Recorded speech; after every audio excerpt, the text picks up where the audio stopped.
We've heard about online trolls from Russia trying to influence the U.S. election. But data analyzed by the CBC shows Twitter accounts from Russia also targeted Canadians. And the subject matter goes way beyond elections. The CBC's Lorenda Redekop has the story. Two American researchers analyzed 3 million tweets, since deleted, all associated with the Internet Research Agency. It's a company in Russia with ties to Russian government intelligence. The data was posted on a U.S. website, then analyzed by CBC. Almost 8,000 of the tweets talked about Canadian issues. They're basically trying to divide within and between countries. They focus on things like migrants and refugees and things that raise sort of divisive internal identity politics kind of issues. One example, Canada forced to take drastic action to stop illegals from flooding in. That was last summer during a spike in border crossings. And it wasn't the only major news event trolls capitalized on. The Fort McMurray fire and the mosque shooting in Quebec City are two others. Some tweets seem benign, almost funny, like this one. Everybody loves poutine, hashtag make TV shows Canadian. Then from the same account and hashtag, who wants to make a terrorist a millionaire? Just kind of camouflage to make the account seem more realistic than they are. So they'll talk about, oh, who just got drafted in the NFL draft? And then, of course, they'll slip in some divisive issues, which is, I think, really their goal.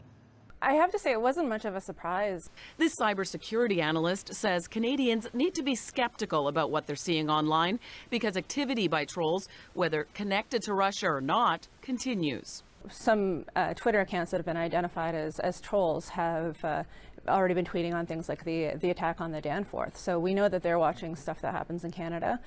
We do have an election coming up next year, so we could see a more concerted effort around that. The U.S. researchers say the trolls are constantly changing their tactics. They call it like a game of cat and mouse. They say social media companies need to be more vigilant. They also recommend that governments work together because this problem is worldwide. Lorenda Redekop, CBC News, Toronto. Just a short drive from the famous palaces of St. Petersburg is an ordinary office building that's become infamous. This for rent sign adorns the former home of the now notorious Russian troll factory, which the U.S. accuses of meddling in its 2016 presidential election and where Vitaly Bespalov used to work. The term Kremlin troll is a known thing in Russia, but Americans and Canadians weren't prepared for it, he says. In 2014, Bespalov saw an online ad for what he thought was a journalism job, but quickly discovered he was actually a professional troll. My job was to write 20 news articles a day full of pro-Kremlin propaganda, he says, and then share the articles using fake online accounts I created with photos taken from real profiles, usually women, because they were considered more trustworthy. Bespalov's articles focused on Ukraine. Instead of the annexation of Crimea by pro-Russian separatists, this was a Russian reunification, thanks to these freedom fighters. We were the pioneers of this work, he says. I never imagined then that it would become an international story.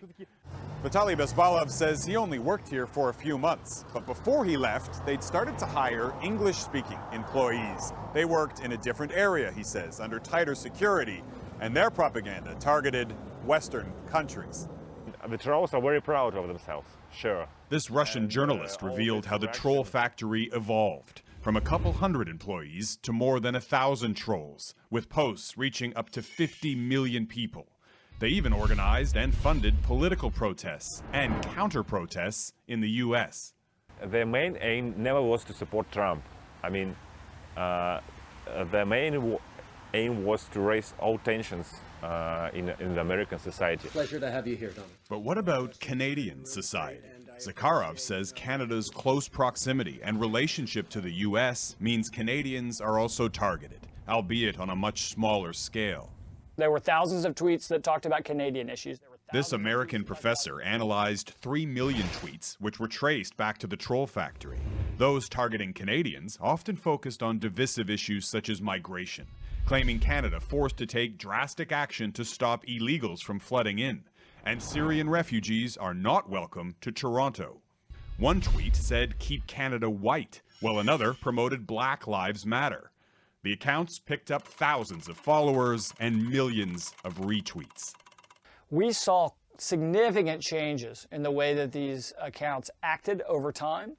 They got sneakier, they got harder to identify. Is that Canadians are there for each other. More than 2,000 tweets specifically highlight Justin Trudeau.